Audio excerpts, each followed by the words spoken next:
Welcome to today's meditation time. I invite you to settle in. I invite you to get comfortable. Whether you are seated nice and tall or stretched out long, just allow the body to ground down. If you are seated, let it feel like you're being held in the earth by the earth in that seat. If you're lying down, let the whole body just relax. Feel the stability beneath you. And then begin to feel that breath just rising on that inhale and gently releasing on that exhale. And as you begin to close your eyes, if they're not already there, just really tune into that breath. Just notice. How do you feel in this moment? How have you arrived to this time? And just keep cultivating that in-breath, that out breath, and that gentle pause that's in between them.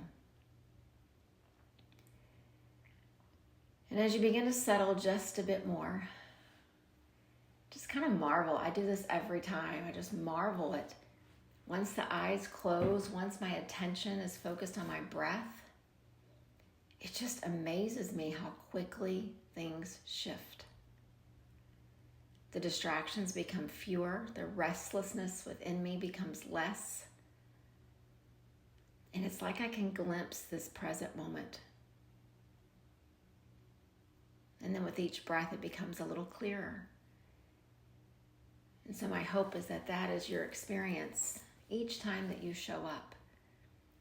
We're not looking for perfection or mastery. We're just looking for just a bit clearer of our glimpse to this present moment and what it brings.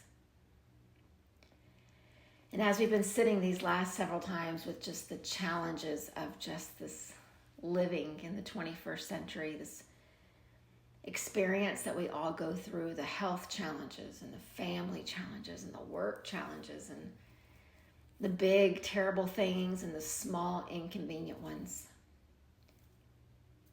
There's probably not a day that goes by for any of us where there's not some type of challenge. And so I've been sitting with this idea of all these practices that I've had for so long and how they help me to navigate those challenges. How they help me to keep a perspective where my peace can be maintained. So I invite you in these few minutes that we have to focus on that. Not to focus necessarily on what the challenges are and what your steps will be to get through them, but rather focus on how this practice really informs your seeing. It informs your perspective. It informs how you show up. And so I was brought back early this morning as I thought about today's practice. I was brought back to this Native American parable, this conversation between a grandfather and a grandson. And there's so much wisdom through the generations that we've learned from the Native American people. There's so much wisdom in these stories and these visualizations, these parables. And I hope that today this particular parable can help us to understand how to really focus on our perspective during the challenges and not the challenge itself.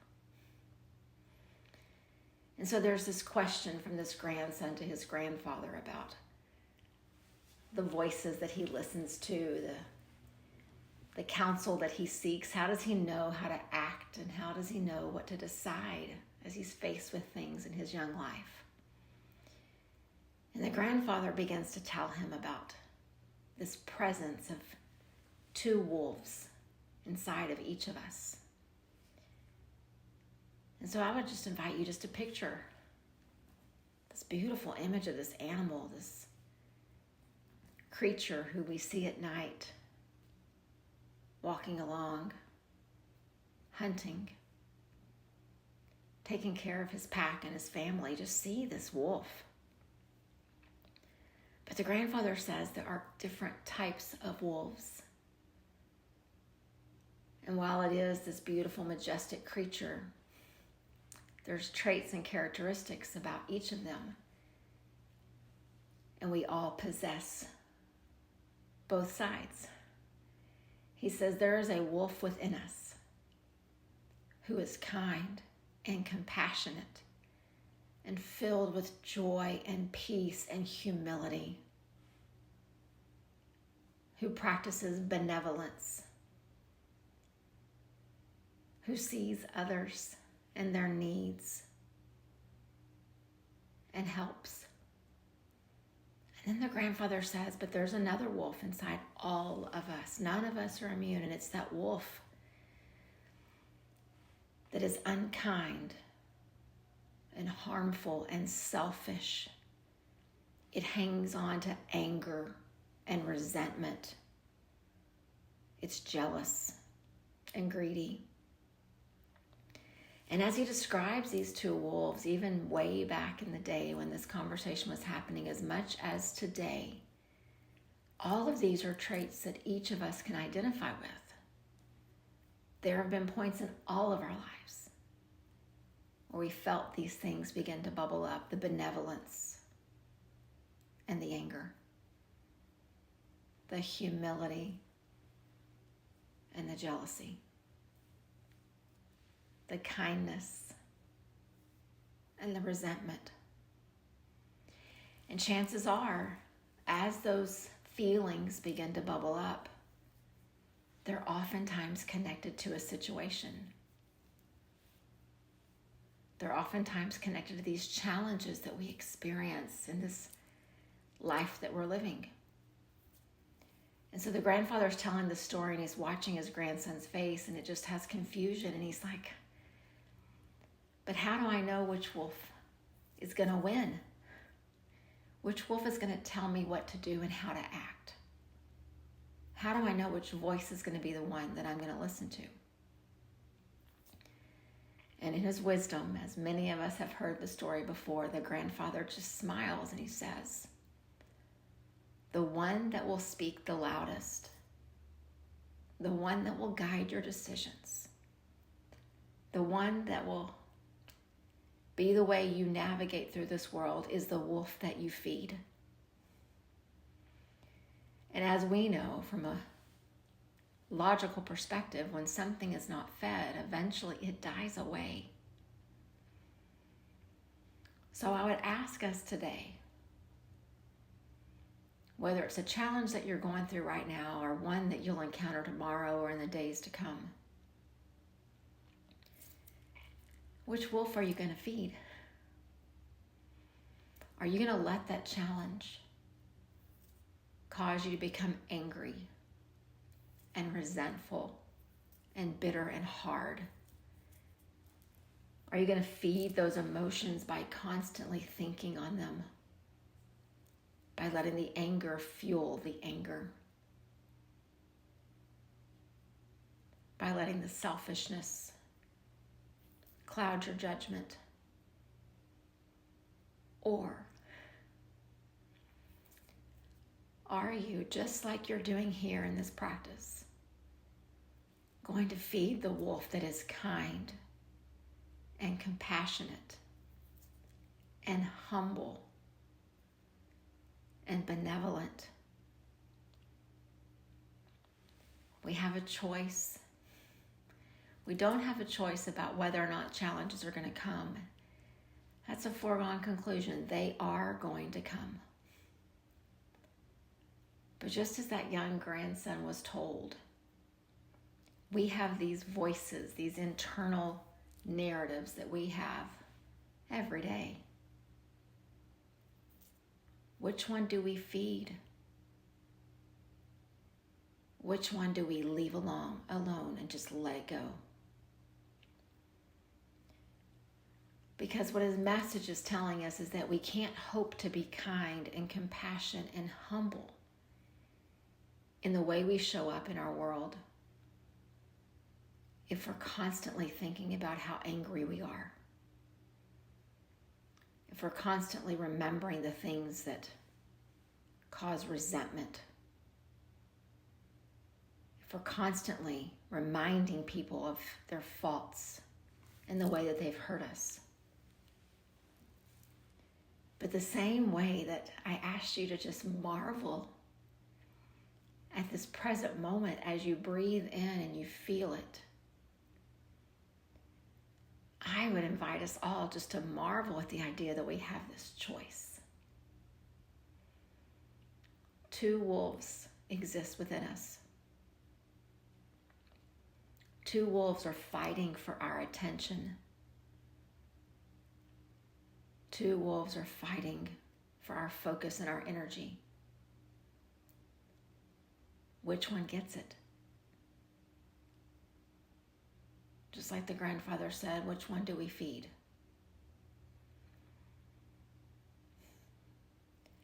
And so I thought we'd just take a little breath practice just to give us a tangible tool to help us make a choice.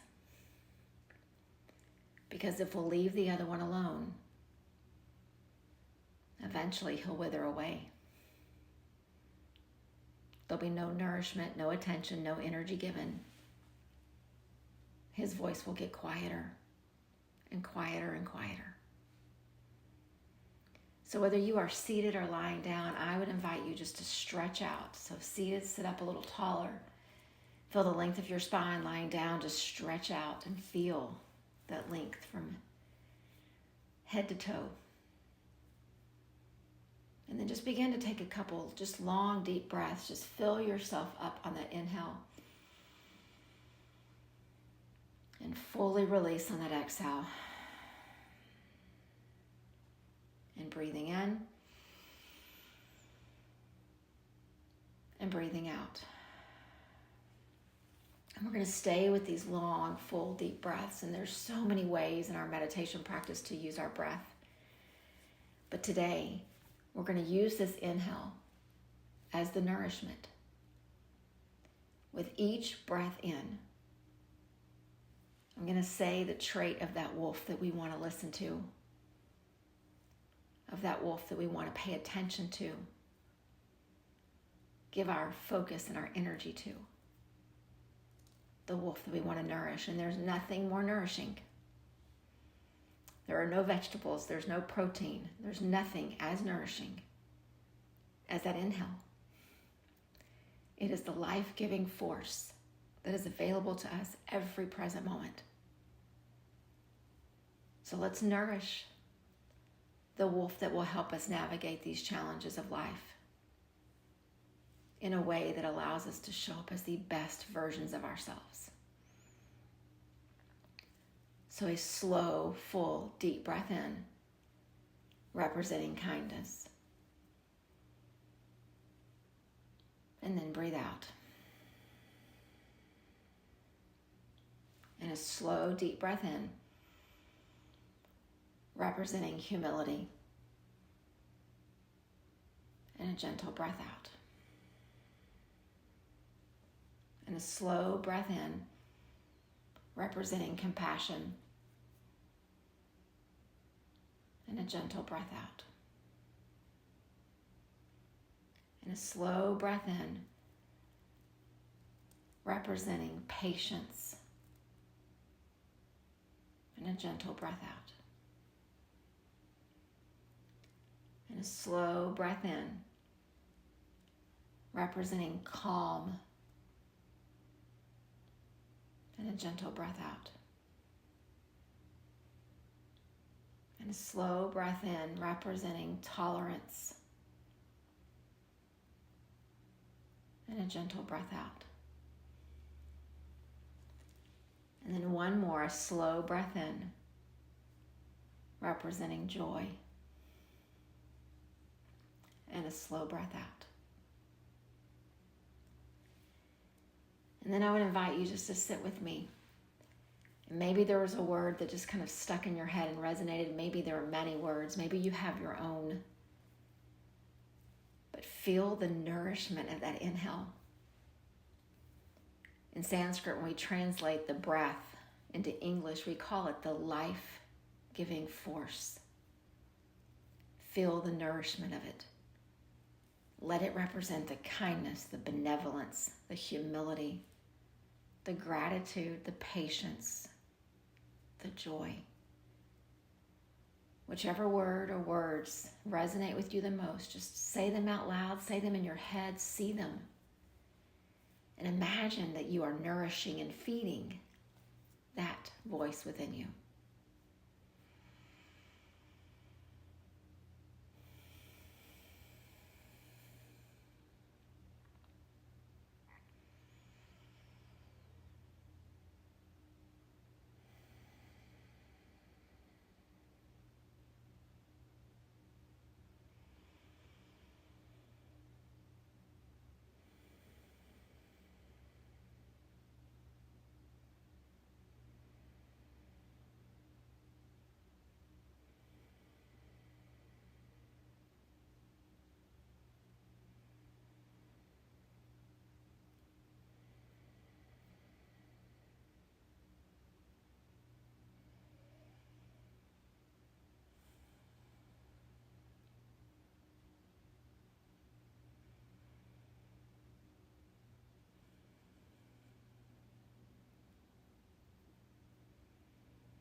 Breathing in kindness.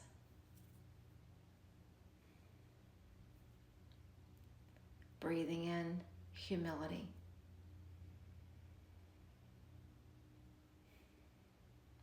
Breathing in benevolence.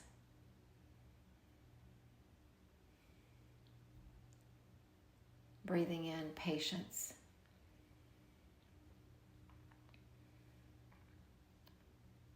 Breathing in calm.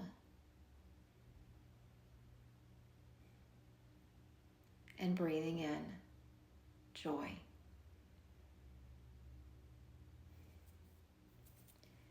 We'll have reminders as we go through our day, as we go through our week. We'll have reminders of these two wolves.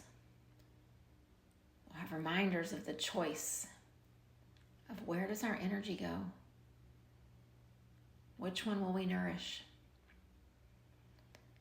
The greatest gift we have is the power to pause before we respond, the power to choose how we respond. And so I encourage each of us to see your breath as nourishment. Nourish the kindness as you breathe in, and then notice your response that follows. Nourish yourself with the benevolence as you breathe in. And then notice your response after. And so it goes. Until eventually this wolf, this metaphor that it represents, that force will be so big within you, there'll be no space for the other voice. There'll be no space for the anger and the resentment and the impatience. Watch that breath. Let it remind you of the power of nourishment. And then do it. Nourish yourself, nourish that wolf. And begin to just watch how it shifts how you show up in the world.